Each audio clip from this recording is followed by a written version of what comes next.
মরুভূমির মধ্যে দিয়ে যাওয়া সবুজ ট্রেনের জানালার পাশে বসে একজন ভারতীয় সৈনিক শুকনো বালি আর প্রবল বাতাসের মাঝে সে শান্তভাবে একটি মিষ্টি স্ট্রবেরি খাচ্ছিল।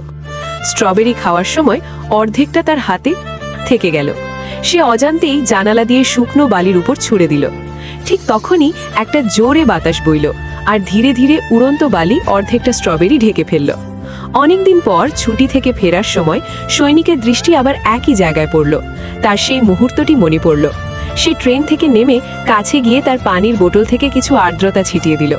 সে এটি ভেতরে রাখল। বালি ভেজা হয়ে যাওয়ার সাথে সাথে সামান্য নড়াচড়া দেখা গেল। কয়েকদিন পর সেই জায়গা থেকে একটি ছোট গাছ গজালো। সময়ের সাথে সাথে গাছটি বেড়ে উঠল এবং একদিন এটি একটি চমকদার স্ট্রবেরি গাছে পরিণত হলো। যখনই যুবতীটি পাশ দিয়ে যেত, গাছটি দেখে তার মুখে হালকা হাসি ফুটে উঠত। কিন্তু একদিন কেউ এসে গাছটি ধ্বংস করে দিল। পরের বার যখন যুবতীটি পাশ দিয়ে যাচ্ছিল, তখন সে কেবল শুকনো বালি দেখতে পেল এবং তার চোখ ভিজে গেল।